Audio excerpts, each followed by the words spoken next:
Почитувани гледачи, добро вечер и добре дојдовте во уште едно издание на Јади Бурек на телевизија Сонце. Јас сум Јанко Илковски, вашиот уредник и водил, а што сум на оваа позиција, тоа значи дека вечерва имам гостин.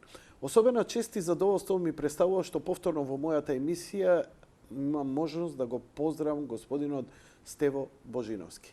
Добро вечер и добре дојдовте. Добро вечер, добро ден. Вие сте професор, предавате на Универзитетот во Јужна Каролина во Соединетите Американски држави. Пред неколку години направивме ултра интересна емисија, барем за мене лично беше, емисија во која зборевме за почетоците на кибернетиката, компјутерите и така натаму во Македонија. Вие сте еден од пионерите во таа област во Македонија и тогаш ни откривте еден свет кој сме го подзаборавиле, една историја, колку напред сме били и што све бил вашиот придонес. Какви беа тогаш реакциите? Навистина беше вистинско откровение тој интервју со вас. Па не можам да кажам дека некои посебни реакции имаше. Као да беше сето тоа познато.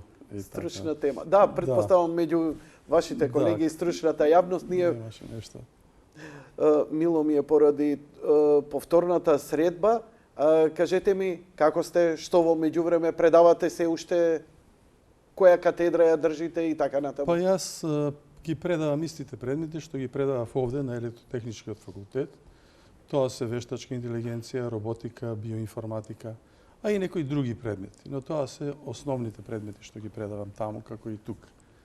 Така да, као да продолжувам оно што почнав тук. Колку години сте во Соединетите држави и колку години сте на Универзитетот во Јужна Каролина? Па таму сум и на едното и на другото место 17 години овој пат.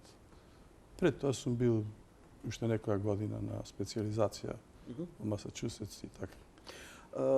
Дали имате соработка со нашиот електрофакултет? Дали остана таа соработка? Па остана. Имам и соработка и со електрофакултет и со Финки. И со Финки, така? Да, така да тоа ми е добра соработка.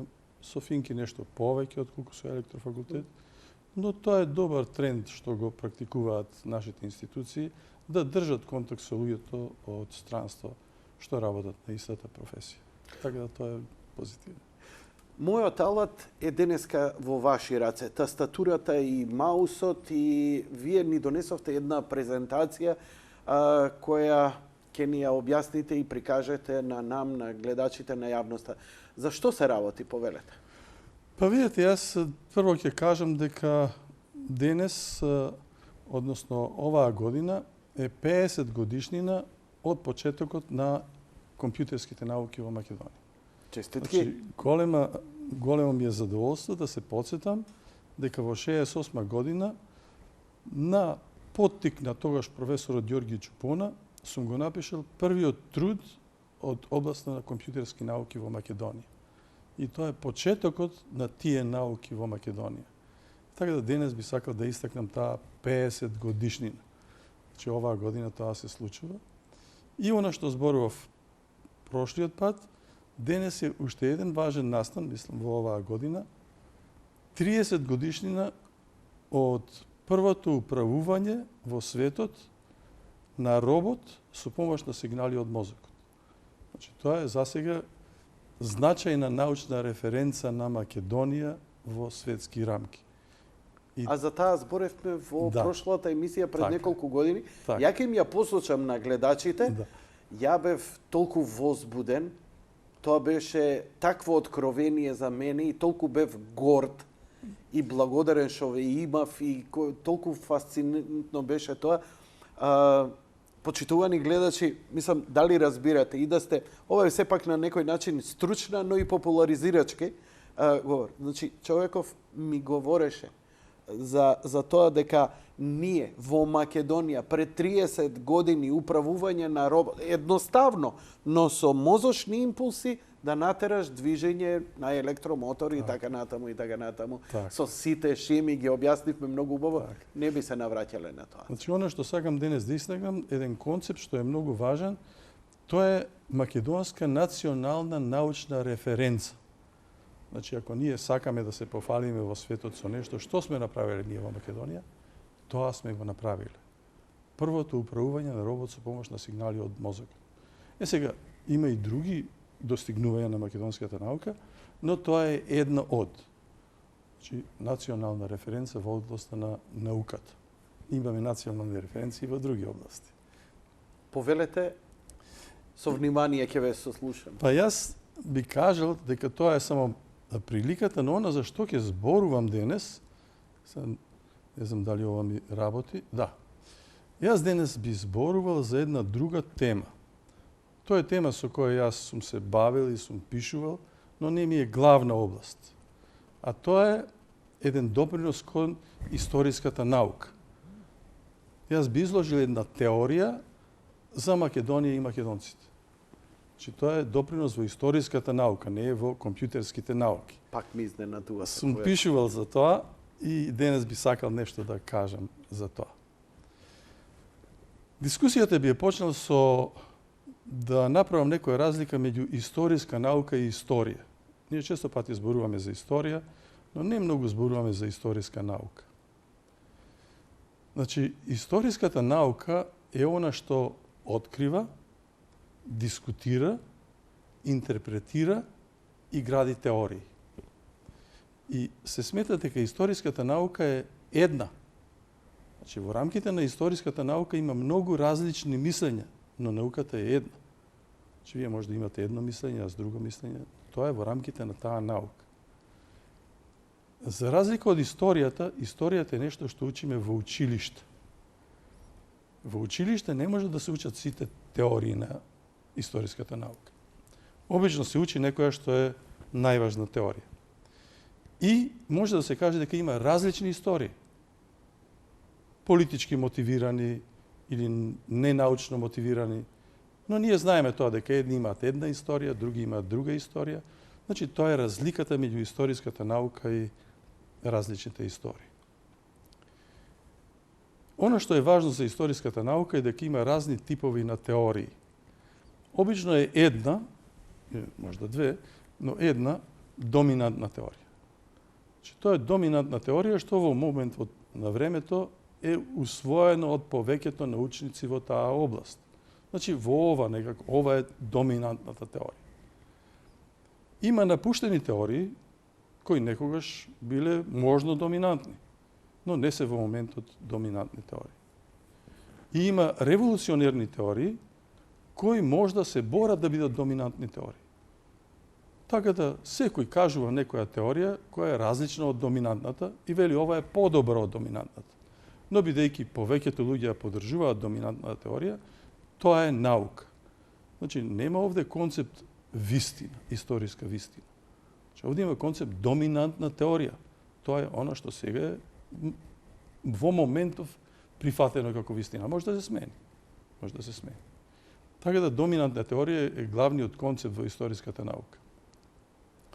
Сега јас би кажал нешто за основните концепти на развојот на цивилизацијата, што е во рамките на историската наука. Значи, основен концепт почнува од некоја социализација, можда во рамките на племе.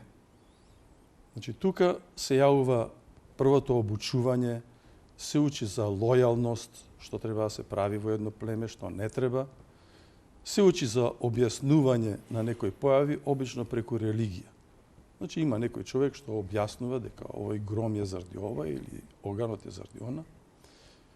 Понатаму во развојот на цивилизацијата се јавуваат пазаришта. Значи, пазаришта се места каде што доаѓаат различни племиња, некој од далеку, некој од поблиску, едни нудат едно, други нудат друго, но тука од време на време се собираат племињата. Сега пазариштето може да прерасне или не да прерасне во село. Значи, селото веќе е организирана единица во која се јавува на некој начин организирана економија. Например, во селото има ковач. Тој може да направи подобро отколку некој друг. И сега како економија вие си размислувате. Јас за да направам овој алат ми треба 3 месеци. И пак нема подобро да го направам од ковачот. Према тоа подобро, јас нешто ќе му дам во замена, тој да го направи тоа за 1 месец и подобро ќе го направи. Значи има веќе економски размислување.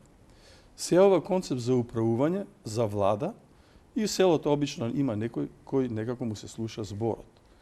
Па се јавува луѓе кои решаваат проблеми во рамките на тоа село, да нема кавги, се јавуваат зидови, се јавува концепт на непријателски племиња и се јавува концепт на единици што ќе не бранат од тие непријателски племиња.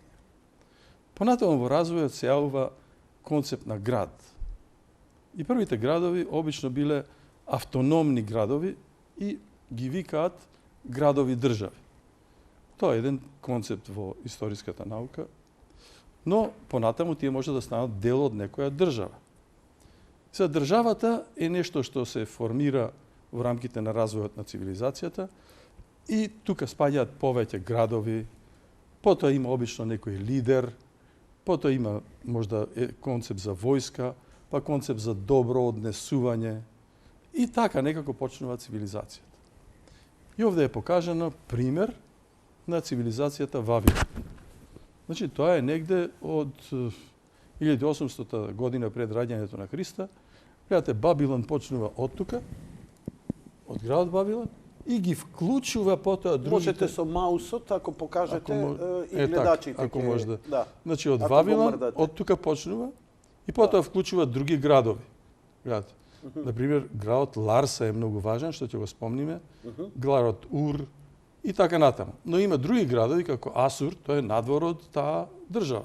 Во секој случај, ова историската наука го смета за почеток на цивилизацијата. Па не баш, него ова е еден од примерите на развојот на држава. За значи, да не може да се покажеме рече како дека се развива држава. Добро. Не може да се рече дека ова прва држава во светот. Не може да се рече, Добро. но една од. Значи јас овде за да објаснам што значи таа цивилизација и како се развива тоа.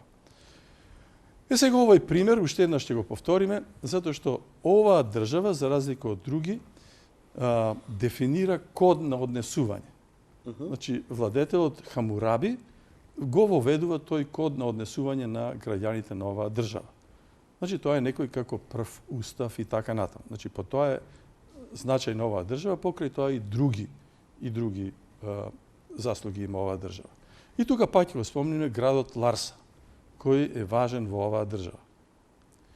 Сега јас овде би направил една аналогија на Македонија со Вавилон. Значи, видите, ова е Македонија. Наравно, не во таа година, можда 1000 години подоцна, но тоа е првата држава во она што подоцна ќе се нарече Европа. Значи, оваа држава е време кога Европа не била измислена како концепт. И таа е првата држава.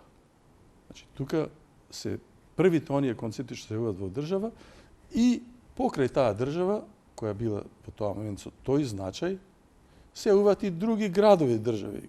Гледате овде Херонеа, па Теба, па Атина, па Коринт и така натаму. Но тие останале на градови држави. Троја. Значи, тоа не е тука. Значи, тоа е на друго место некое. Си извинувам. Не, тоа е на друго место, ама во оваа околина, значи има и други градови, држави така наречени. Тоа се автономни, така. Тоа се автономни градови. Така. Но тие не достигнале тоа ниво на цивилизација. Не значи дека е полошо да си самостоен град, но не достигнале дотаму, не можеле да има тој, да речеме, меѓународен значај. И овде е важно да се каже дека концептот и името Македонија, значи, е еден од најстарите, всушност најстар постојан концепт во овој дел што се нарекува Европа. Значи, тогаш била воведена Македонија, до денес постои.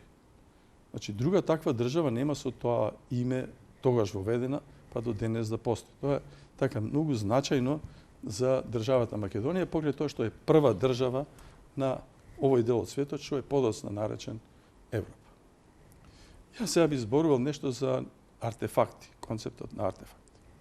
Тие се во суштина и преку кои се доаѓа до така е. историската теорија и вистина. Така. Значи, тие се заправо најважни во историската наука. Значи, што е артефакт? Тоа е некој елемент кој е направен од луѓе и се наоѓа во природна некоја средина и затоа некако го наречуваме артефакт.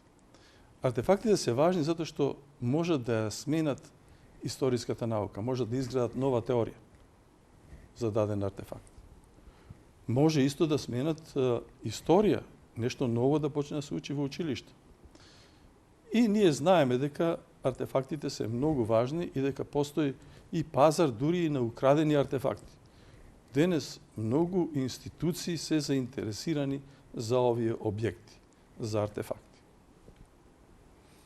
И сега еден артефакт кој ќе го повеќе дискутираме.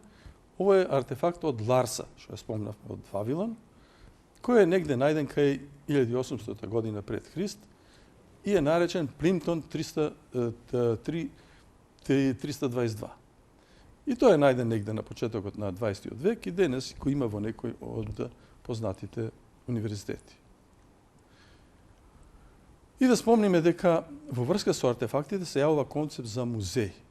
Значи музеи се места каде што се чуваат артефакти, каде што може да се видат артефакти.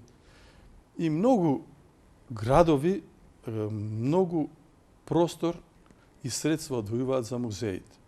Јас ќе го спомнам градот Чикаго во Америка, кој е познат по тоа дека големо внимание обрнува на музеите, но и многу други градови. Сега, музеот може да е затворен тип, како што е во Чикаго, или може да е во отворен простор, како што е направен во Скопје, на плоштадот. Значи, музеите генерално во Соединетите држави се оние кои ги викаат Смитсонијан или тоа е вид на музеи? Тоа е вид. Се извинувам, да разјасним. Смитсонијан е институција која се бави и со тие работи покрај други научни работи, така. Но има музеи. Така. И сега градовите сами по себе си имаат музеи. Има и таму, може да рече, мали музеи на отворено небо. Можете и таму да видите нешто. Значи сегне, но тука има значајно што во Скопје таков еден музеј е направен. И јас би рекол, по моја оценка, дека градење на два музеи во центарот на Скопје е цивилизацијско достигнување на македонската нација во 21. век.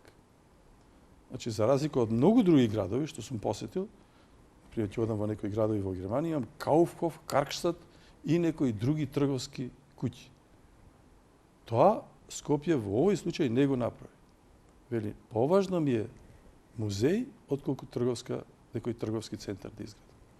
И тоа е нешто напредно цивилизацијски по мене. Некои мислат дека тоа можда не е. Сега големо достигнување по мене на Скопскиот музеј по отворено небо е споменикот на Каран.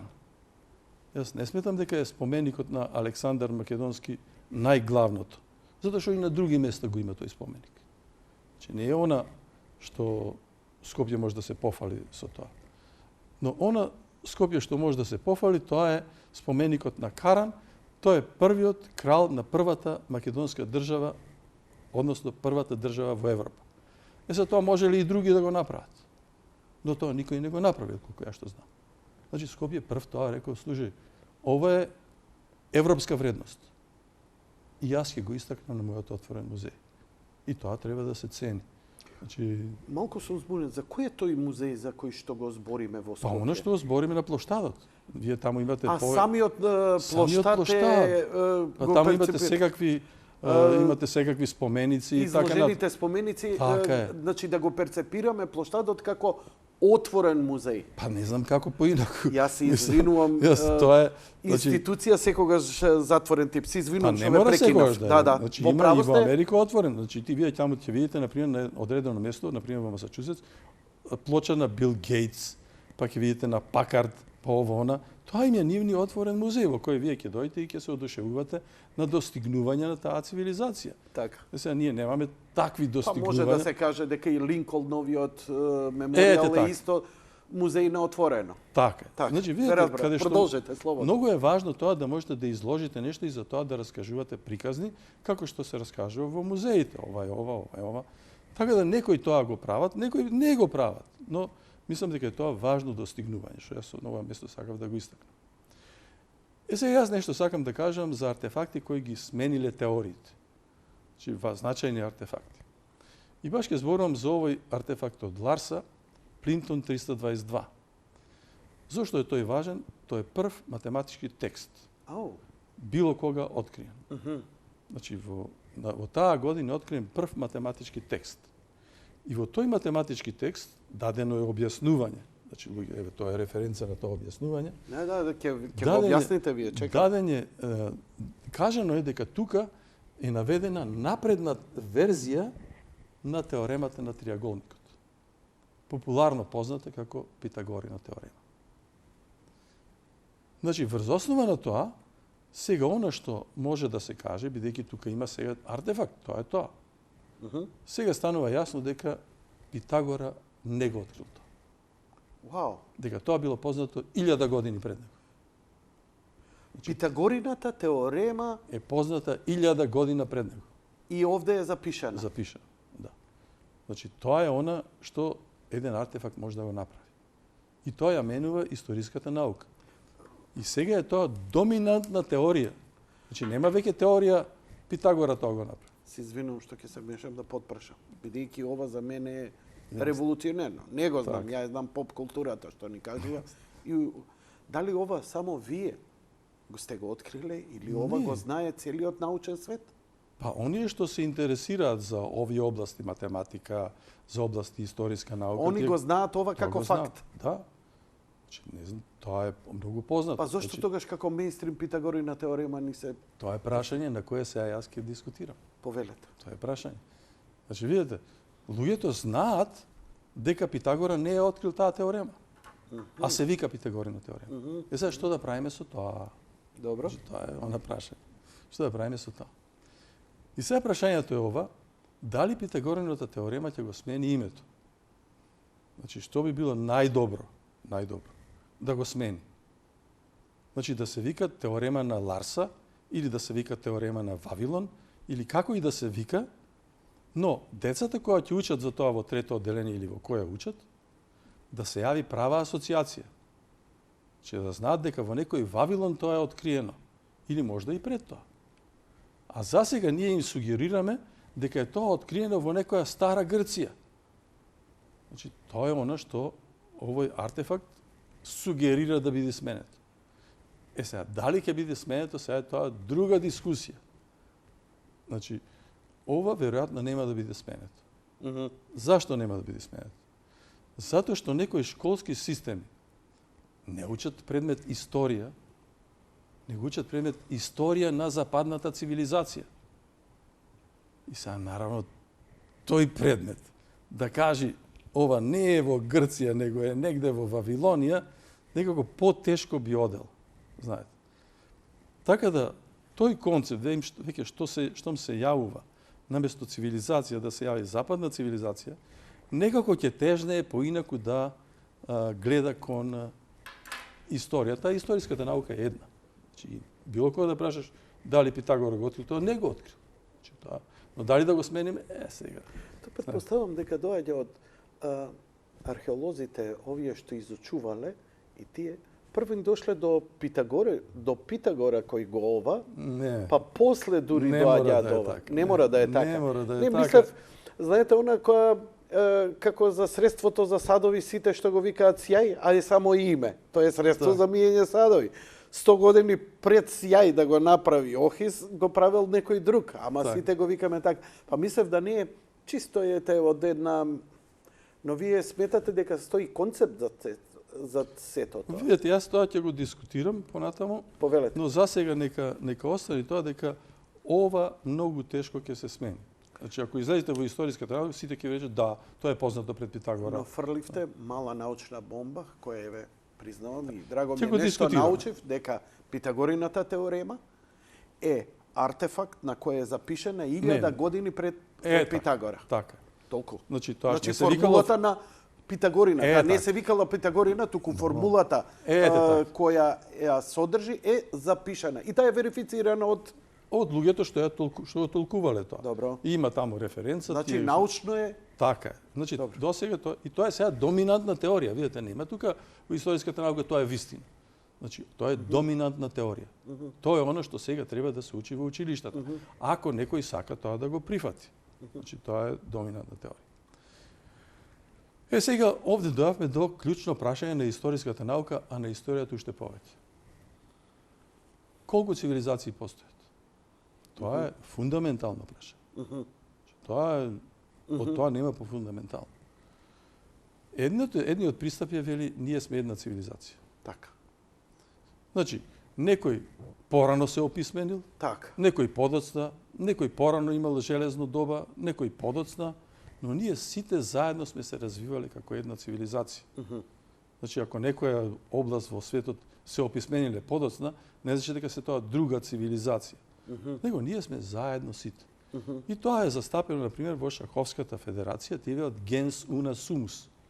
Значи, ние сме исти ген, сите сме исти ген. Така.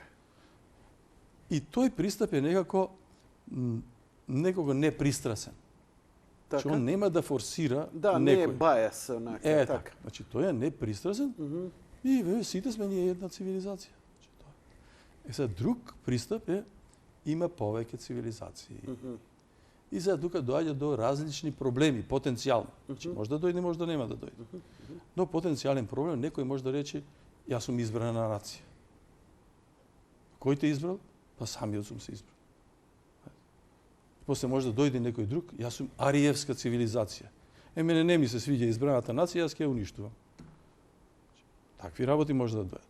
Или може да дојдат некои нации да се наречат варварски нации, цивилизации. Значи, што имате различни, некој може да се нарече, например, грчко-римска цивилизација. Некој може да се нарече западна цивилизација. Значи, овој концепт доведува до разлика меѓу луѓето. Сега, некои го сакаат повеќе, некои не го сакаат, но тој постои денес и тоа е суштина во историската наука и во историјата. Сега јас ќе зборувам понатаму за артефакти кои ги смениле теориите. И сега ќе зборувам за македонските гробови во Егеј. Еве го македонскиот гроб кој е најважен и некој смета дека ова гробот на Филип Македонски. Значи, гледате архитектурата каква е. Значи, тука има, прво е важно дека ова се лакови. Ова е лак за да издржи тежина на земја. Друго, сите негови влезови се од мермер. Овие столбови се од стил македонски тогашен, можеме да го речеме поинаку како што и го нарекуваат. Овие саркофази се од мермер, а во нив има кутии кои се од чисто злато. Во тие кутии се моштите на овие македонци. Значи, некој велат, тоа е на Филип. Некој велат, не е брза и толку. Значи, може не е од Филип, али секако некои се од благородниците. Но факт е, овие гробници постојат, ова се македонски и се наоѓаат во егејскиот дел од Македонија. Баш во Егеј, во Кутлеш, да. Да. Сега теорија е дека некој тоа е теорија, значи не би рекол доминантна, вели ова е гробот на Филип. Добро. Не е доминантна теорија затоа што секој може да ја оспори, нигде не пишува Филип. Така, Можда нема надпис. Нема надпис. Сега дали надписите се тргнати во време кога Јасно се не. тоа Допрва тоа не треба можеш науката да го докаже. Тоа не можеш да. Добро. Овие се кутиите, значи ова се со македонски знаци и така натаму. Со сонцето од Кутлеш на нив, така. И тука Овие се откриени 77 година. Добро. И ова е многу важен артефакт, целиот Така? тој гроб. Затоа што тука согледано е дека се работи за дистинктна, за различна македонска цивилизација. Значи, веќе и пред тоа имаше теорија што беше револуционерна теорија. А таа револуционерна теорија велеше македонците се македонци, не се грци. Но пред 97 година беше револуционерна теорија. Значи, некој тоа го викаше, некој не го викаше и така натаму. И доаѓа до промена. Значи, во 1990 година, заради овој артефакт и заради други нешта, се јавува доминантна теорија, која вели македонците се македонци. Тие не се грци.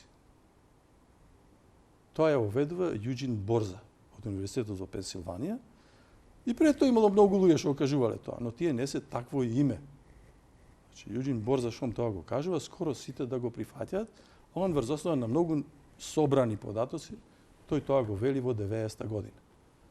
Така да, пред тоа, револуционерната теорија во историската наука, дека македонците се македонци, а не грци, сега станува доминантна теорија. Така да е јасно дека денес во светот тоа е доминантна теорија. Значи, грците не се македонците. Јуџин Борса, која е во суштина тој? Тој е професор, познат во историската наука, голем авторитет, по историја, историски науки и така натаму. И тој има напишано првата книга за растот на Македон. И во таа книга тоа го објаснува. И после таа книга, откако тој ја објавува, ова станува доминантна теорија. Значи, многу луѓе веќе тоа го прифаќаат. И од 90-та нааму веќе тоа е јасно дека нема веќе бегање. Македонците се македонците. Значи, тоа е 90-та година. И прво реагира пазарот на артефакти. Значи, од тогаш, следните 15 години, на пазарот на артефакти, продадени се милион артефакти од Македонија. Некој од нив има достигнато цени од стотици милиони долари. Така да тоа е многу интересно, ако најдете некој да тоа ви раскажува, тоа е многу интересен дел во што се случува. Паско Кузман треба да го најде. Не знам сега кој се, ама тоа е важно. Тоа е важно. Значи, артефактите после тоа, како се движел пазарот на артефактите и така натаму. Тоа е многу важно. И сега јасно е дека кај нас како е тоа решено со артефактите и така натаму. Но сега останува големо прашање.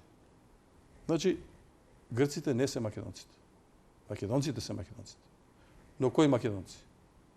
Тоа е прашање. Јуџин Борза вели, слушај, не е сигурно дека овие што денес се викаат македонци се тие македонци. Значи, тоа е клучното прашање. Дали сегашните македонци, тие што се викаат македонци, дали се тие античките македонци? Јасно дека во 90-та година тоа Јуџин Борза не го знае или не можел да го знае. Но сега доаѓа науката од друго место. Доаѓа генетските истражувања. И она што досега бар се сугерира од генетските истражувања, дека сегашните македонци се античките македонци. Значи, тоа не е доминантна теорија, далеко од доминантна теорија. Не можам и да кажам дека некоја кузне како значајна теорија, но тоа е она што се сугерира во генетските истражувања. И тоа е она што може да се прифати по голема вистина отколку други некои што се нудат како вистина. И осим тоа има и сугестии дека денешните оние што се грци се всушност дојдени од Африка. Не се тие овие староселаци како македонците. И има и други дискусии во врска со тоа.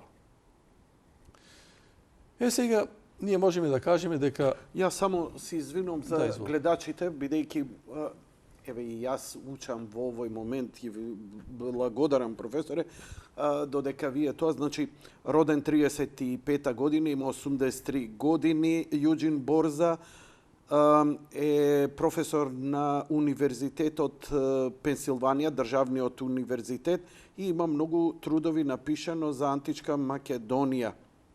Така што само да им нагласам дека на вистина, да го потврдам оно што го говорите, дека е научен и историски факти и така натаму, а предпоставам дека многумина ќе се заинтересираат, па да ги насочам. Повелете, не само тоа, има многу луѓе што пишуваат за Македонија, но он е таков авторитет. Овој е авторитет збора. Мене авторитети ми интересираат, бидејќи и ја можам да пишувам за Македонија, но не сум авторитет да бидам. Значи не можете да смените револуционерна теорија. Вие можете да имате придонес во револуционерна теорија. Да ја направите револуционерна теорија доминантна, треба да сте голем авторитет. Така е.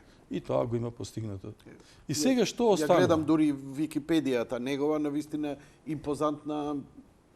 импозантен лик. Да, таква една личност можел тоа да го смени. Значи, он ги согледа податоците. И сега видите што е ситуацијата во овој момент во историската наука и во историјата. Ние прво имаме доминантна теорија дека македонците се македонците. Ние имаме сугестија дека овие македонци се македонците. Значи, тоа не е некоја кузна, но имаме сугестија. И во овој момент, единствен начин да тоа се спречи е да некако се направи, да ако можат македонците да се откажат од тоа дека се македонци. Инаку, постои страв дека тоа ќе стане теорија, дека ќе стане доминантна теорија. И во тој случај никој тоа не може да го смени. Односно, не може да го смени за едно време. Ако се најдат артефакти кои се поинакви, онда ќе се смени тоа. Значи, тоа е еден од проблемите на историјата. И сега јас би кажал нешто за концептот национална референца. Значи, видите, ова дека Македонија е прва држава во идната Европа е национална цивилизацијска референца на македонскиот народ. И секого во светот го интересираат референции. Значи, вие или јас да сакаме да се вработиме негде, прашуваат кои се твои референции. Што имаш факултет завршено? Каков докторат имаш? Кои трудови ги имаш пишуван? И за сите нации тоа важи. Значи, твојата нација, ако поготово човек живее во странство, го прашуваат. Го прашуваат. А видите, јас во Америка, тоа е мултинационална држава, ме прашуваат на секој начин. Знаете, Апсолутно, нели Нигерија, сите се представуваат таму со CV е најбитна работа Ете, за утре за работа. И за Значи, ова нацијата. е за нацијата. Нашето CV е ова. Во нашето CV ова се содржи. Така. Значи се содржи и она што ви реков прво врбување на робот во светот со помош со сигнални мозок. Тоа е CV на македонската нација. Има и други такви, значи има и цивилизацијски, има историски, има литературни, има научни и така натаму. Тоа е CV-то на македонската нација. Сега ова е она што македонската нација треба да се бори кога влегува во некои заедници. Значи, не можеш да кажеш јас сакам да бидам најпокорен член на вашата заедница. Значи, тоа не е референца некоја со која. Значи, јас треба да бидам член на таа заедница затоа што ги имам овие референции. Значи, на тој начин човек и нација треба да влегува во било какви заедници и така натаму. За сега тоа е референца која спомнуваме, таа е прва европска држава формирана. И сега, националните референции може да бидат делени. Еве, пример на значајна национална референца, откривањето на изменичната струја. Изменичната струја го смени човечанството. Така. Значи, Добро. после тоа, ова што ние го гледаме, све овие светли сијалици и така натаму, без изменичната струја не ќе можеше да се постигне. Оние силни мотори, без изменичната струја не ќе можеше да се постигне. Ама тоа е Тесла. Тоа е поврзано со името на Никола Тесла. Така. Значи, тоа е како синоним, но откритието е тоа. Сега Тесла има и други откритија, но не се така значајни како ова. На изменичната струја. Ова го смени човештвото. Значи, и сега, таа национална референца е на кој? На која е национална референца? И сега денес, за тоа нема карачки и тепачки или ова она. Така? Туку вели, слушај, тука се мешани Србија, тука се мешани Хрватска и тука се мешани Америка. И тоа е тоа.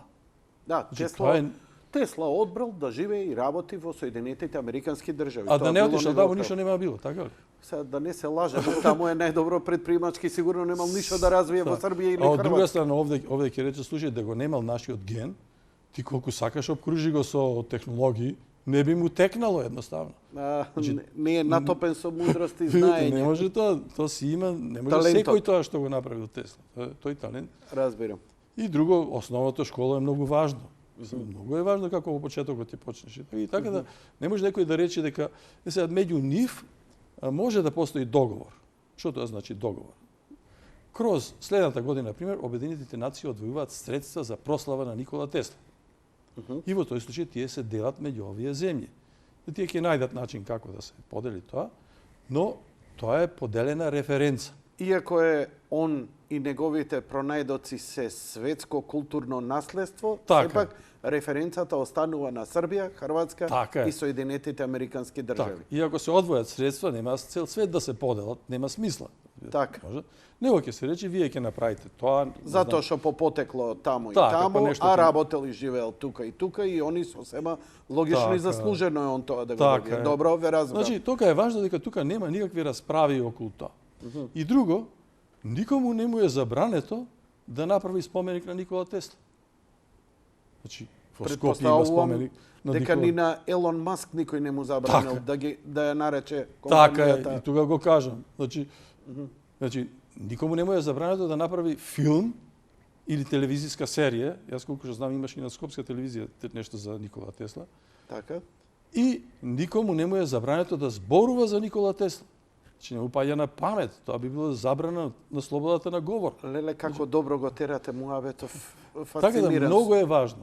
Многу е важно тоа Потполно ве дека разбирам. дека луѓето така некако ги решиле тие потенцијални проблеми што можеле да ги имаат. Значи не доаѓа, слушај, мое тоа. Значи, не е таква ситуација. Значи, Исклучивоста на историското наследство или на таа референца не може да биде нема смисла еднострано само на еден. Така. И Добро. тоа така го решиле. И сега ние можеме ова да се прашаме дали случајно се случува тоа да македонците постои влада или друго некое тело кој им да забранува да зборуваат за некои делови од историјата. Значи, дали постои некоја влада или некое друго тело што не им дозволува да прави истражување за одредени дела на историјата. Значи, сега, ако тоа постои, тоа ше против човековите права. Значи, не можеш да му забраниш некој правото на говор, правото на истражување и правото на творештво. Значи, тоа е многу важно. Поготово, не можеш да забраниш академска слобода. Значи, не можеш да речиш, слушај, сегде во светот факултетот за историја може тоа го истражува, а факултетот во Скопје тоа не може да го истражува. Значи, тоа не е добро поставено. А инаку, секоја влада сака да земе некои слободи што граѓанинот ги има, по можност, ако може. И сега тоа некои повеќе го толираат, некои помалку. Јас знам, значи, од животот во Америка многу се цени слобода на говор. И тие слободи што ги имаат граѓаните, секогаш се вели, владата ако се обиди да нешто направи тоа, а никој нема илузија дека не може да се обиди. Значи, нема идеал на владата.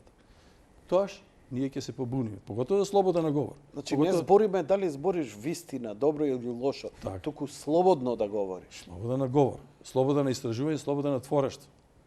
Значи, така да, не може некоја академска институција да каже, јас сум некоја, например, Академија на науки, јас нема да дозволам овие да се бават со историја или со технологија.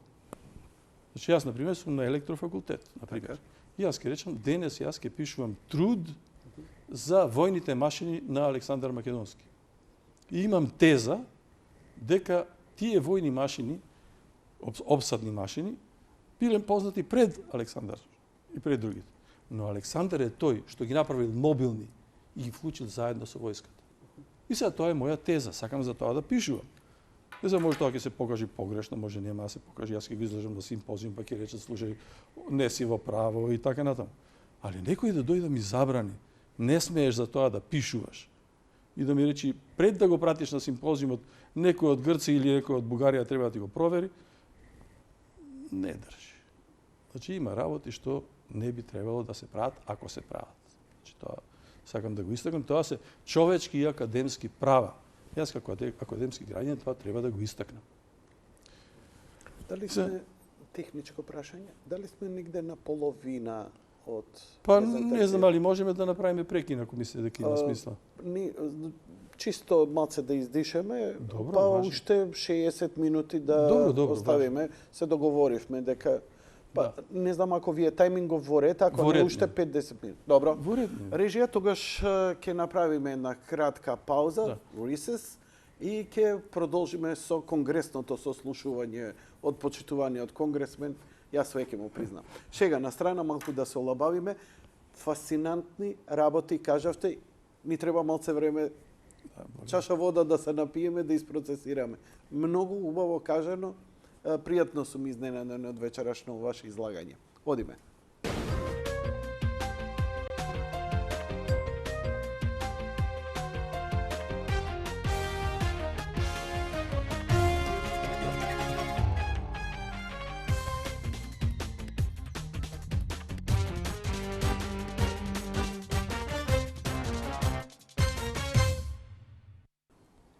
Почитувани гледачи, добро вечер уште еднаш. Се враќаме вториот дел од денешната емисија на Јади Бурек на телевизија Сонце. Гостин во студиото е почитуваниот професор Стево Божиновски и одиме со вториот дел од презентацијата за историската наука. Јас сега нешто би кажувал за контекстот во кој се развивала македонската држава, а тоа е контекст кој го сочинуваат Персиската империја и Феничанската трговачка империја. Значи, Македонија живеела, екзистирала на работ на една голема империја, тоа е Персиската империја.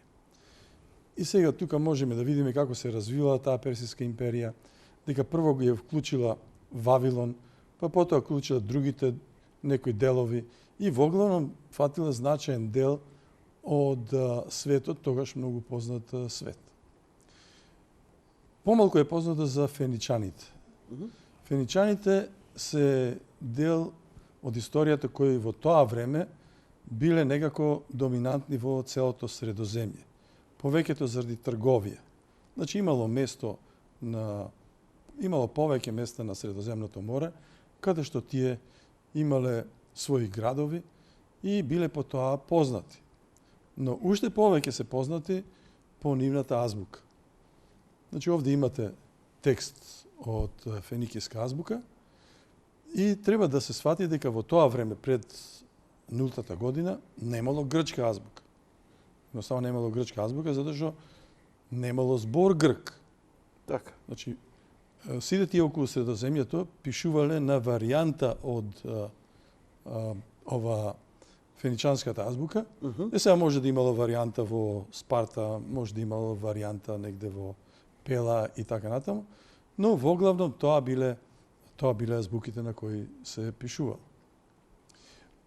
И сега ќе изложам една теорија за македонците и македонскиот јазик. Значи прво веќе е познато дека македонците се развиле во делот на Европа околу градот Пела, дека го направиле првата држава. Тие се нарекуваат, се претпоставува македонци, затоа што го вовеле богот Македон. И сите ги знаеле што тој бог не го почитувале, тие со тоа се разликувале. Се разбира, тие почитувале и други богови кои биле заеднички со луѓето што живееле таму. Но контекстот на развој ние треба да го согледаме дека на југ имало градови и држави кои си имале своји граници. Тие си плаќале такси кога ќе преидиш од еден на друг. Практично тие градови на југ не можеле да се прошират заради историски граници што се формирани. За разлика од нив, над нив е Македонското кралство. И што е карактеристично на Македонското кралство? Македонското кралство е секој ден напаѓано од север. Значи од различни племиња. Секој ден е напаѓано. Од север. Од север. Добро. Тие што се под Македонското кралство нити не знаат дека постојат тие племиња. Значи до нив не доаѓаат. Тие си имаат своји војни. Значи сме учеле некои за пелопонески војни, па Атина, Спарта и така натаму. Тие си имаат своји карања, но никој не доаѓа секој ден со столетија да ги напаѓа од север. Но што е тука доброто? Македонците знаеле дека со тоа мораат да се бават. И се бавеле со тоа. Не сакале да отвараат некои други проблеми, поготово не сакале да се чепнат со Персиската империја. Значи Персиската империја, нешто побарала, овие си плаќале такси и немале со нив никакви кавги и расправи. Но оно што е важно, границата до Македонија на север е отворена граница. Тоа што го викаат американците фронтиер. Значи таму се некои племиња нагоре, а овде е некаква цивилизација. Колку што тие напаѓаат од озгора, толку овие се населуваат нагоре. Значи од рани години почнува населувањето на македонците кон север и кон други места. И уште еднаш да кажеме дека тогаш немало грци. Значи, оние што се викале под некакви имиња, што ги нарекуваат, тоа се или навикале данајци, што македонци ги викале, или ахејци. Значи, тоа се имињата кои се користеле. И сега тука се јавуваат првите македонски кралеви, некој од нив го почнал кралството, некој од нив го гледал тие пелопонески војни и така натаму. И важно е името на Филип. Значи, Филип некако успеал да ја направи војната машинерија македонска врз основа на тоа што нонстоп се напаѓани од овие северни племиња. Така да стално биле во некакви војни со северните племиња. И зазеле релативно голема територија. И потоа дошло до некакви расправи со тебанците, а треба да се знае дека најдоминантен самостоен град во тоа време бил Теба. Ние сите зборуваме за некоја Спарта, Атина и така натаму, но Теба е таа што ја потепала Спарта. И веројатно имале некакви договори кој како треба да се понаша после тоа. Заради некоја причина, значи, тебанците доаѓаат во расправија со Филип. И сега, кој ќе им помогне тебанците, не доаѓа во обзир спартанците тоа да го направат, затоа што добро живееле со македонците. И дошле атињаните. И за наравно тоа не завршило добро за нив. И Филип ја уништил Теба, но не ја уништил Атина. И формирал така наречен коринтски... Само покажете Теба каде се наоѓа. Значи, овде е Теба. Так. Овде е Теба. Добро. Овде е Атина, овде е Спарта. Јасно. Но Теба била доминантна војно. Значи, тоа е, Јасно. изборуваме за Спарта некоја, но Теба е таа. И сега, зошто се закачиле, не може да се знае. Можда овие им побарале некакви услуги што ги штителе од северните племиња. Не е важно. Некако се закачиле, дошла до некаква војна. И сега тебанците биле уништени. Сега, зошто атињаните не биле уништени? Има разни теории. Јас ќе ја кажам една од можните теории. Значи, зошто е тоа створена Коринтовата лига? Тоа е заради Аристотел. Значи, Аристотел бил ценет советник и учен на македонскиот двор. Затоа што татко му бил лекар на македонскиот двор. Тој е роден во Стагира, Македонија. И сега, кога дошло до тоа да се уништува Атина, а пред тоа тој бил избркан од Атинската академија. И тој рекол, нема да биде уништена Атина, ќе се изгради друга научна институција до академијата. И таа ќе се вика лицеум. И јас ќе бидам главен, Аристотел му предложил на Филип, во тој лицеум. И јас ќе им покажам на овие што ме избркаа, дека јас сум многу подобар од нив.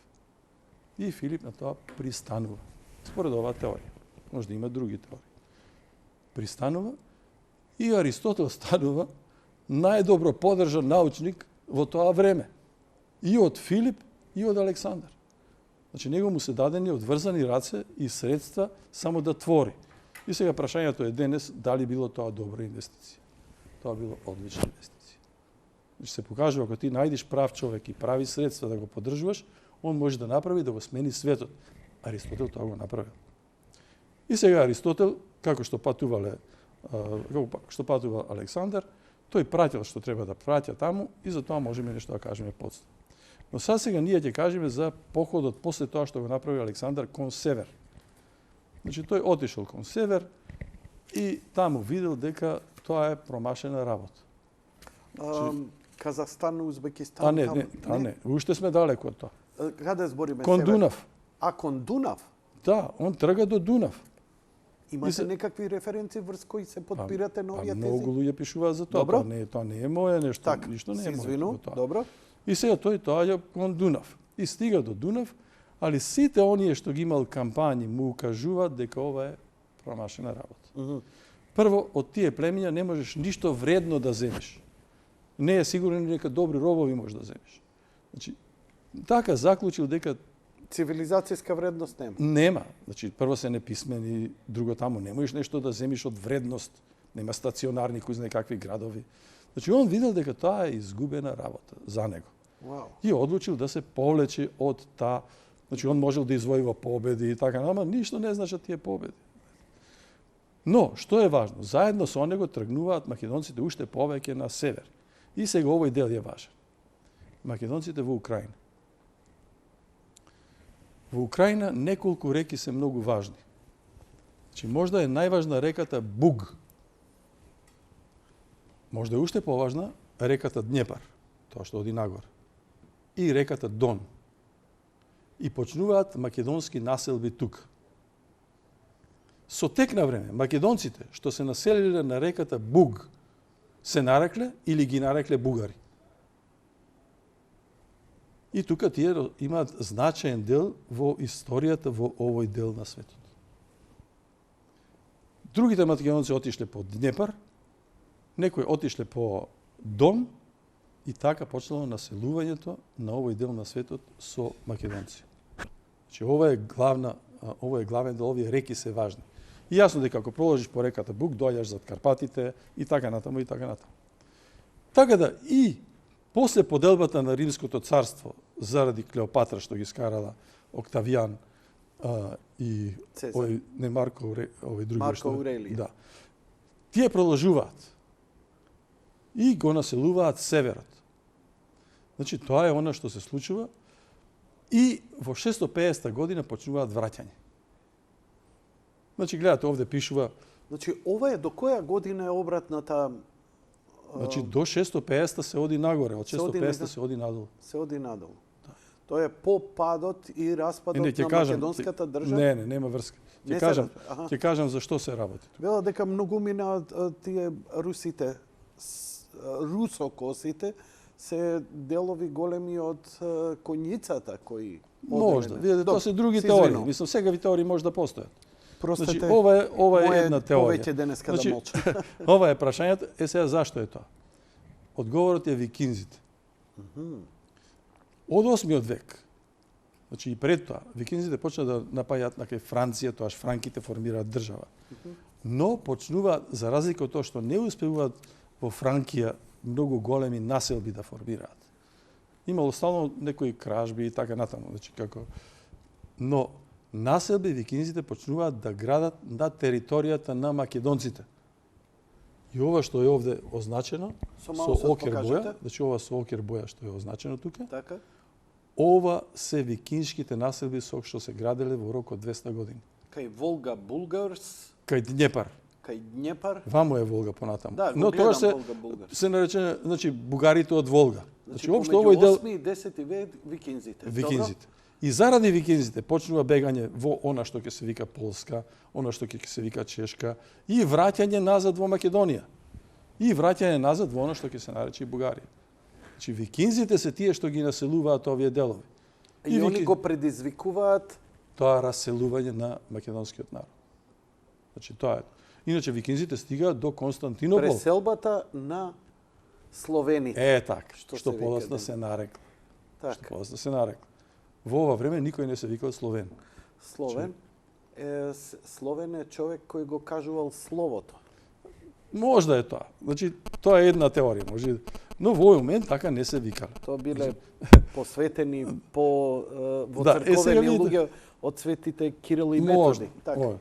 И сега видите, од 800-та година, значи веќе 9-тиот век, се јавуваат веќе држави.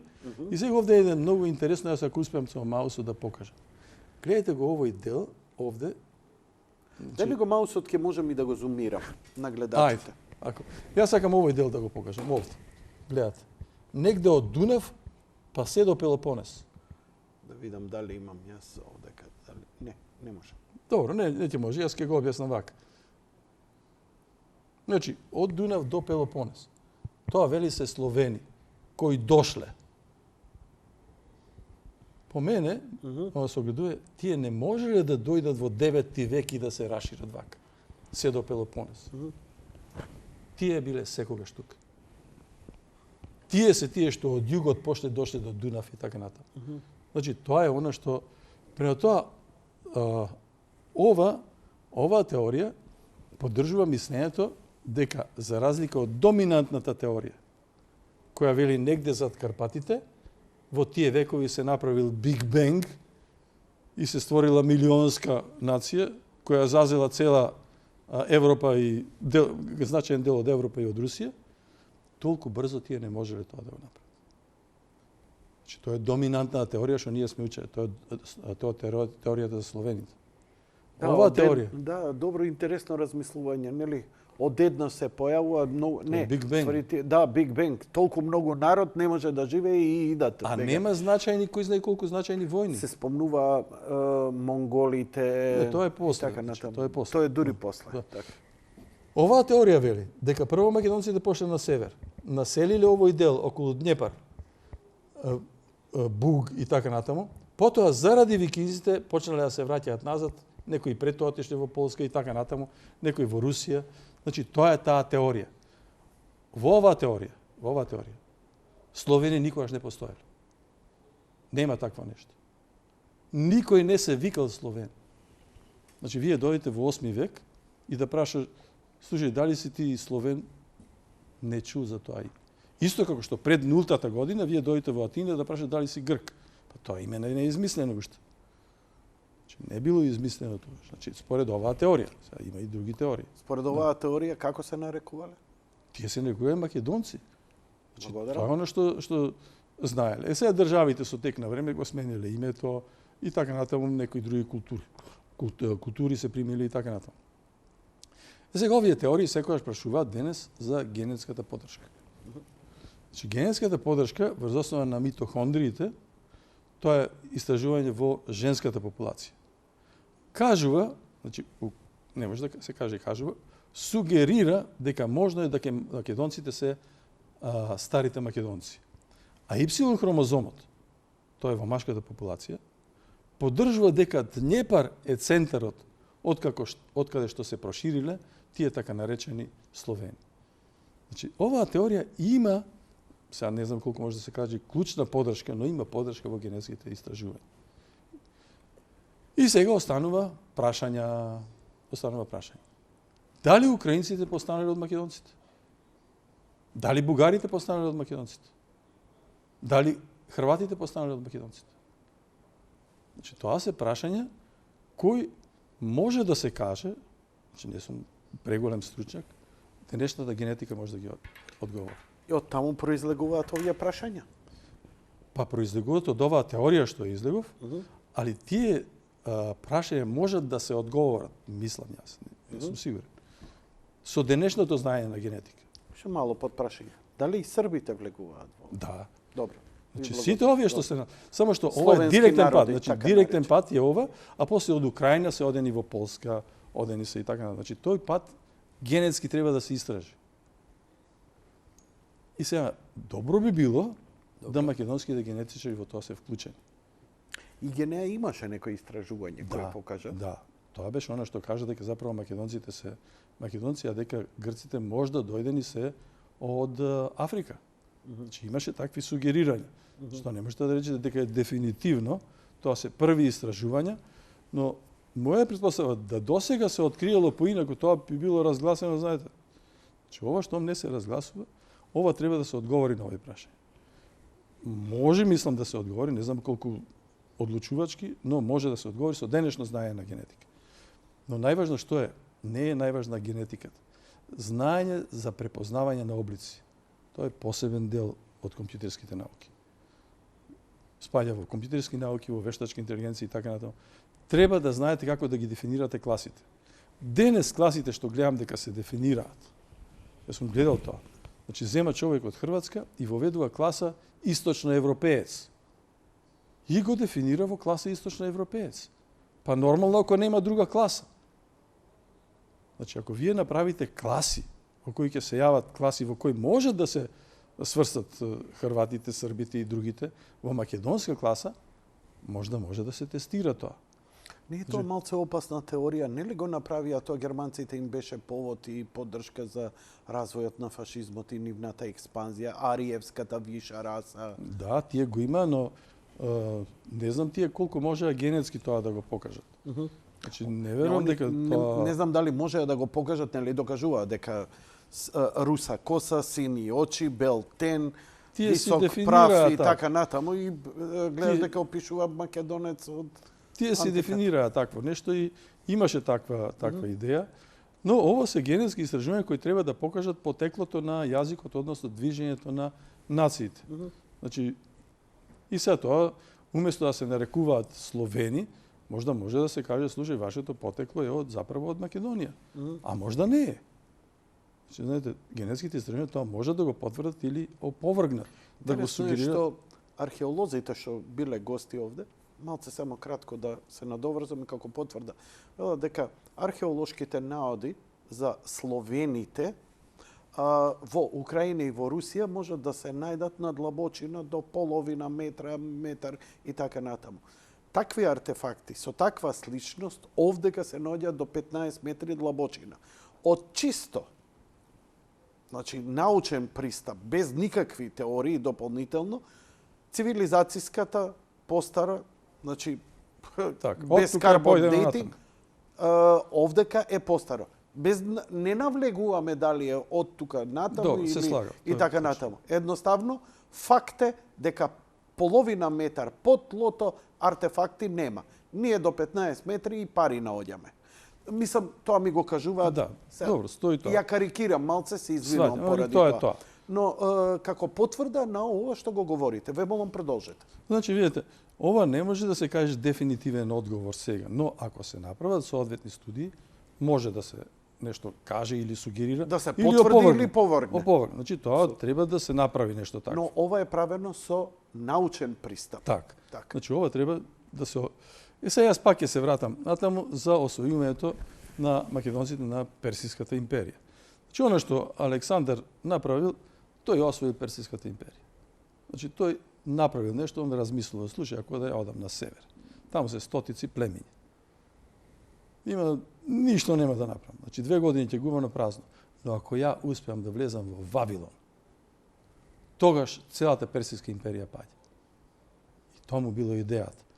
Значи, За да се ослободи од воениот притисок Па и не заради економскиот тоа. притисок кој го Па има не би во рекол тоа дека време. Персиската империја Ми му рековте сметала. дека они во тоа време Филип плаќал, само не Да, сакал ама не со гледам дека персиците. имало тука, јас не можам да видам дека имало проблем некој. Едноставно Александар сакал да покаже дека нешто може. И сега што ќе покаже? Дека северните племиња ги победува? Не изгледало за него тоа доволно предизвикувачки. Сакал да го обедини познатиот свет. Тоа исто може. Но јас верувам, основното е, слушај, јас имам такви способности, имам таква војска, имам таква технологија. И јас ќе ја победам персиската држава. Да, со помало број на војска он победувал поголема војска. Многу повеќе. Чаламо те упрашаш. Може да се. Значи се може тоа да биде. Но неговиот пат е проследен со големи дела. Например, Јасно. тој вели, слушај, јас овде ќе направам библиотека. Така, Знаете ли не кој е палел, тоа не рушил, размислување? градел. Така. Мислам, тоа е едно размислување кое не го имаат сите војсководачи. Така да он бил нешто специјален. Значи, али сите го сметаат како брилјантен војсководач. Како ти можеш тако поголема войска да победиш, да влезиш во Вавилон? Вашите колеги на Воената академија во Соединетите држави, на елитната West Point предаваат токму стратегијата на Да. се предава. Па не може ова да навицама. не се предава. Не може тоа е многу интересен начин како тој тоа го направи. Но она што тој направил, тој не е освоил оваа територија. Значи он едноставно ја покорил персиската држава. И не знам дали може да се каже дека нешто повеќе направил. Тој се обидел да преиди преку границите во Индија, но ви да сватил зашто персиците тоа не можеле. Значи тоа некои работи не се може. Но он ја освоил персиската, сега она што за нас е интересно. Ова добро го кажавте. Нели сите збориме стегнал до Индија и не можел да ја порази и победи, но не можеле, никогаш не сме го перцепирале и добар момент ни давате на агол на гледање со тоа што кажувате, согледал дека дури ни персиците кои биле можеби најмоćна империја до тогаш, Така е. не можеле да идат понатаму. Така е. Сигурно би иделе кога би било можно. Така. Значи, тој сватил оно што можел да свати, тој се вратил, но она што е за нас Со интересно... слоновите тешко се искача на крај. Добро, можда климата е проблем. Климата, Не прашумите, знаеме адаптација на Но она што за нас е теренот, важно во моментов. Индиците имале веќе и така. Видете, во моментов се важни генетските истражувања. Добро. Така. Треба да се направи генетските истражувања со овие македонци, со оние македонци во Пакистан и Афганистан, Хунзите и калашите. како што се викаат. Значи, треба тоа да се направи. Ако ништо друго од радозналост. Али ефектот може да е многу значаен. Знаете, ако тоа го покажат. Значи, она што Културолошката треба... блискост ја имам доста пати елаборирано овде со моите гости. Треба да ви подарам хунза масло кое ни го испраќаат они Добро, од па тоа, кралската мислам, ваше е фамилија. добро тоа да се држи контакт со тоа. Но тоа е потенцијална една работа што треба научно да се направи. Добро. Значи, од историска гледна точка, од културна, од многу гледни точки, тоа е генетско истражување. Продолжи. И сега може да кажеме дека македонците биле важни во Египет, дека таму имале династија што ја формирале и дека во тоа време, заради еден од династијата, Клеопатра, се расцепила империјата меѓу Марк Антони и Октавијан Август и дека Клеопатра му помогнала на Марк Антони да ја освои Ерменија со финансиски средства и тој му поклонил големо парче од империјата, што довело до тоа да римјаните на тоа не гледале добро и пратиле војска да едноставно Марк Антони веќе не биде дел од империјата. И сега јас би почнал една тема која е многу важна, концептот за Европа. Значи, пред тоа, видите, не постоела Европа. Негде, тоа се на север од Македонија или на север од Римското царство и така натаму. И сега, тука Јулије Цезар. Значи, тој добива идеја. Он вели, јас ќе појдам на север. И таа идеја не се знае колку била поддржана. Ти шо бараш на север? Значи, таму нема ништо. Значи, и Александар Македонски тоа го вели, таму нема, тоа се неписмени, немаш ти некои градови од кои Барбари, можеш така. да земеш, не можеш да земеш некој кој знае каков плен. Галите, Астерикс и Обеликс. Значи тоа не може да... Но сепак тој рекол ќе појдам, може да се покаже добро и така натаму. Може некој ништо робови да земе. Ами не знам што се земало во тоа време, но секако не можел нешто кој знае што повеќе. Монти Пајтон, кој ни направи патишта болници Тоа римјаните, е, нели? тоа е за дискусија. Значи, тој поаѓа таму и тука почнува веќе да се појавува концептот Европа. Доцека е концептот Медитеран. Сега се појавува концептот Европа. Со Понатаму, Цезар и освојувањата кога на иде Галија. веќе на Галија и Британија. Тој се обидел во Британија, ама не успел. Да, ама А сепак понатаму- оставиле трага и до Не, ден понатаму денес. други Клаудија и така, Така, значи, така. тие освоиле зборам дел од римското, Британија. да, Рим, зборам. еве се овде се покажува дека веќе во 96-та година плюс, значи после Христ, тие веќе имаат освоено значаен дел од Британија, од Англија и значаен дел од Европа, така да сега веќе може да се дискутира за некоја Европа која тие ја имаат. Во 395 година доаѓа веќе до верска поделба. Значи, вели, ние сме западна црква, ние сме источна црква. Значи, тоа е веќе религиозна поделба која многу ќе влијае понатаму. Но, она што треба да се каже дека источниот дел бил некако поразвиен, писмен и така натаму. Западниот дел не е бил писмен. Значи, тоа мораме да се огледаме. И сега римјаните почнуваат описменување. Значи, им градат цивилизација, така да тој дел добива забрзана изградба на цивилизација. Значи, не е она по природен тек што другите го поминале тежок пат, него доаѓа друг и ти ја гради таа цивилизација, те обучува, те описменува, ти прави што треба, што ти гради можда потенцијално школи и така натаму. Но они Значи- велат дека тоа се грците, римјаните ги чувале на своите дворови да ги учат за историја и така Не знам, ја натаму. тоа прв пат слушам да ви кажам, али секакви теории има. Добро. Секакви теории. Се извинувам. Значи, по мене, римјаните биле доволно способни да не им требало друг да ги учиш. Поготово градење на овие градежни работи, тоа биле најразвиена цивилизација, да, немало апсолутно, таква. архитектурата. Апсолутно. До ден денеска стојат нивните. Апсолутно. Не, па видите, Да војната... ви кажам една интересна работа која спомнавте за религија. Кога ќе видите нашите храмови православни, колку се богати, колку се детални и така натаму, спрема западната, каде што исто е христијанска, католичка и така натаму, но се многу посиромашни. Тоа и по традиција. Они биле посиромашни што се одржува. Интересна работа е што во католичките цркви има органи. Органата е подарена од Константинопол затоа што сметале дека во храмовите им ја дале, бидејќи овие и немале ништо доволно, а источната, значи Византија се откажува од тоа, сметале дека е недолично во црквите тој звук и таков инструмент, но сепак не го банирале. Па им го дале, му дале на римскиот папа, не овој католички тогаш, поглаварите на помесните цркви, еве ти подарок од нас, па види што се. И кај нив тоа станало традиција. И они имаат органата, го имаат олтарот, но немаат она богатство на сите тие детали, што го кажува ова како потврда дека они забрзано, дека биле посиромашни, дека биле поцивилизирани. Така е, По овие артефакти на уметничкото творење, еве само на зидовите на црквите. Може ми е погрешна теоријата, но... Мислам, не, секакви теории може да има, но е Се факт дека надовршува. во тој период Да. западниот дел од Европа веќе може да се зборува за западен дел од Европа, затоа што црквата веќе почнува да се вика западна и источна. И веќе може да се зборува за западна Европа. И тие добиваат забрзано веќе градење на цивилизација од страна на римјаните. Значи, друг им гради цивилизација. За разлика од овие други, порано, например, Македонија не му градил никој тие самите. Но оваа цивилизација се нарекува и во пишаните документи Римско царство. Да, досега е Римско царство. Досега е Римско царство.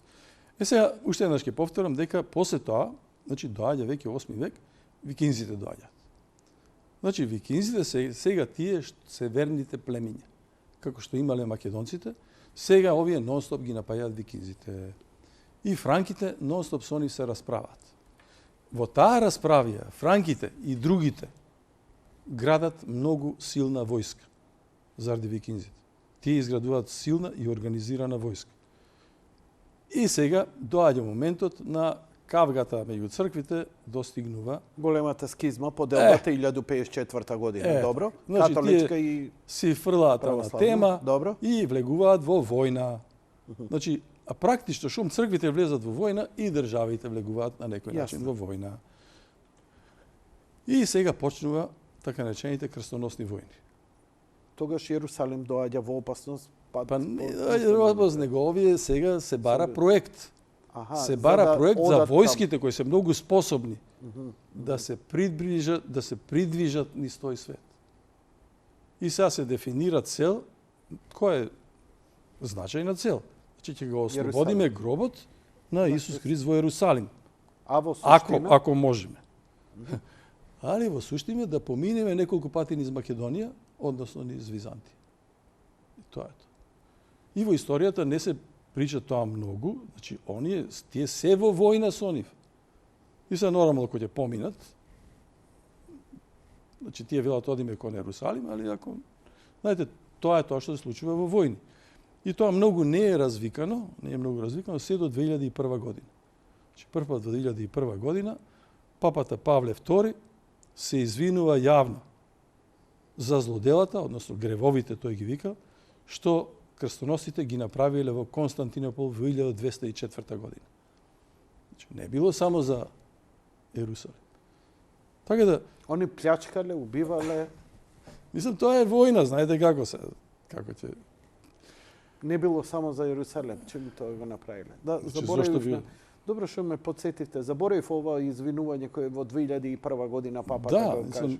Добро? Иначе ние не учиме во училиште дека тоа се случувало. Не. Него тоа е некоја висока само цел. Само поминувале тука. Така, само поминувале. Добро. И сега видите, тука се јавува една идеја која е многу значајна. После тоа. После крстоносните војни. Значи, во Западната црква и во државите се јавува следнава идеја. Вели, ние потекнуваме од римјаните. Тоа е сосем нова идеја. Сосем нова идеја. Така да римската историја и наша историја. Значи, тоа е прва кражба на историјата. Значи, секој на тоа може да оспори. Бе, човече, вие бевте неписмени, овие ве описменија. Нема тука вие да сте нивни наследници. Не. Ако ние тоа инсистираме, ние можеме со тек на време да докажеме дека е така, а никој друг нема да инсистира на тоа. И тој му успеа? Нормално, значи тоа е првата идеја. Тоа е првата идеја на која почнува да се работи тука. И таа идеја почнува да се развива во така наречената Свето Римско царство. Значи ние можда, а некои од нив се нарекувале Римско царство.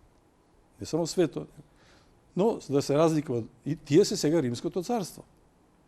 Значи, што биле заправо, римјаните им ја правија цивилизацијата, се овие велат ние сме римјани. Разбирам. Значи, тука почнуваат многу работи кои подоцна ќе... И во Светото Римско царство тоа се одгајува. И сега пазите други идеи. Што ќе биде ако ние сме потомци на старите грци? А не на македонци со кои ни се противници од кои се отргнав. Значи што е? А добро би било сме потомци на некој начин и од Египет. Или да ја вклучиме израелската цивилизација. Пазите кои идеи се тие што се јавуваат во Светото Римско царство. Така да тие што заправо се цивилизирани од Римското царство сега стануваат потомци од Египет. Значи нивната цивилизација е од Египет. Значи ние нема да речат дека нашите букви се латински и ние сме од Рим. Не. Ние сме уште од Египет и порано. И сега тука настануваат проблеми. И тука се јавува македонското прашање. Што со македонците? И сега најдено е вакво решение. Што е да е Македонија е грчко.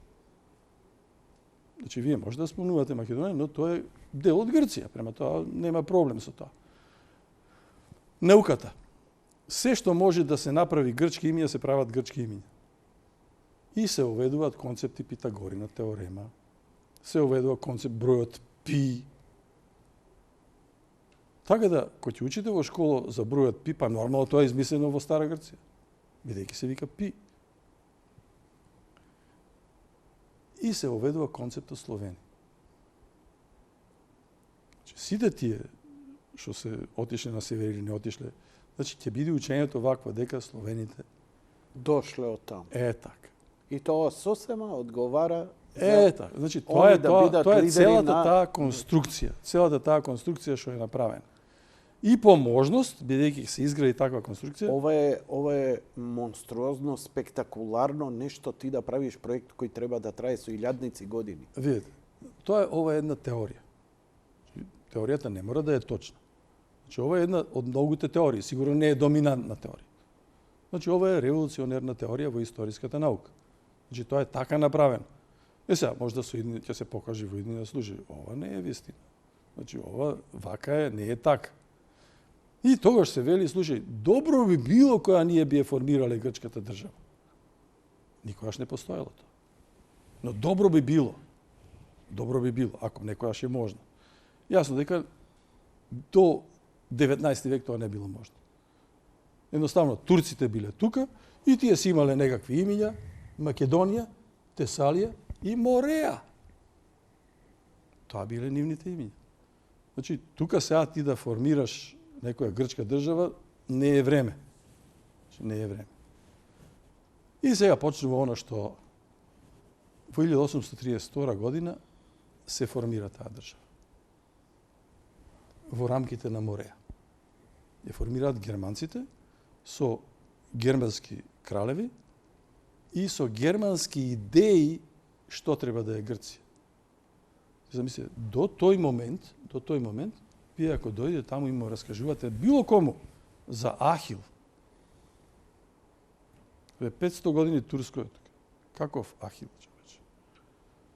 Значи сега се воведува образование дека грците се над луѓе, дека тие имаат право историско да нешто им прават на другите нации. Тоа го спроведуваат германците. Со нивните кралеви и така натаму, и тоа образование. И ако му кажеш на човекот, да, така е. И прво почнува некои лоши работи со турците. Почнува убивање на турците и така натаму. И после почнува на македонците. Значи, почнува страдањето на македонците. Тие не се третираат како граѓани, тие се третираат како граѓани што треба да бидат немаат исти третман како овие што сега се надграѓани. Тие се сега грци со потекло од не знам каде. Од Ахил и од Илијада и нешто така. И со тек на време, со голема помош, се приклучува овој дел на Тесалија, што никогаш не бил претходно дел од Грција. Се приклучува дел после Балкански војни на Македонија, што никогаш не било дел од Грција. Значи во историјата тој дел никогаш не припада. Македонците ги вклучиле тие што ќе се наречат во иднина Грци. Значи Атина, Спарта и така, но никогаш не биле дел од тоа. Значи треба да е јасно дека никакво историско право немаат грците над името Македонија, нити на територијата на Македонија. Она што го добиле, тоа биле во 20 век, не порано. Значи, тоа е оно што... И сега понатаму, треба да се каже дека тука почнува големо страдање. Големо страдање на македонците, нивното раселување, значи оно што е опишано во филмот Црно семе, на кој начин ги раселувале, и приказни што ги слушаме од многу луѓе што таму живееле. На кој начин...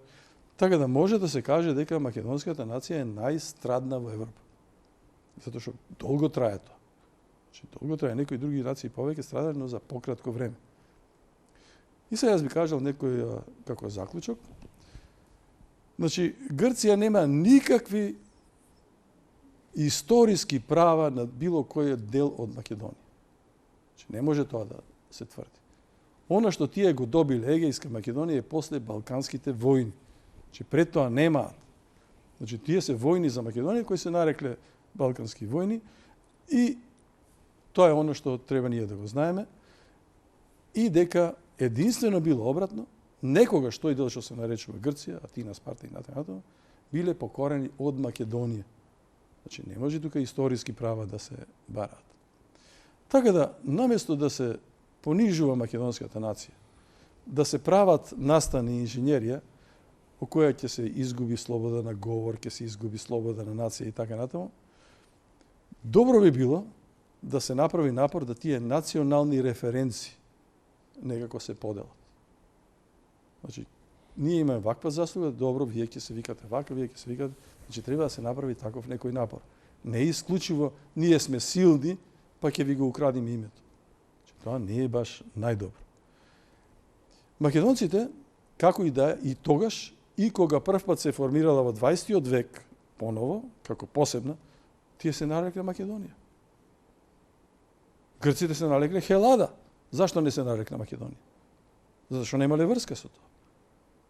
Значи, оние што стално се викале македонци се нарекле таква држава.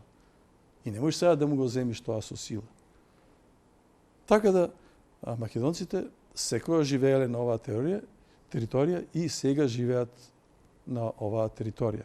И не би требало името да им се краде или да се прават обиди за тоа. Значи, треба да се направи некој напор, но не со некаква сила, со забрана на слободи на говор и така натаму. Тоа би било оно што би го кажал. Оваа презентација која сте ја направиле е сублимат на ваши истражувања. Каде е прикажани или каде планирате да ја презентирате оваа? Па не знам дали, знаете, презентирање не е главен начин во академските кругови.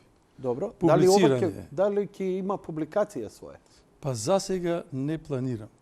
Има други по приоритет проекти. Добро. Што Значи, сте вие по професија, може да им кажете на гледачите? Па јас сум од компјутерски науки. Значи, Што ве фасцинираше? Да, знам, добро. Сасема на кратко. Математичар сте во суштина. Што ве натера ова да го проучувате? Како Па вака да ви кажам, јас во различни делови од животот, некогаш сум се бавил со управување на сигнали од мозокот, некогаш научно сум се бавил со оперативни системи. Оперативни системи е многу важна област од компјутерските науки. Таму можат многу луѓе многу да научат. Значи, тоа е како да се управува со некој систем.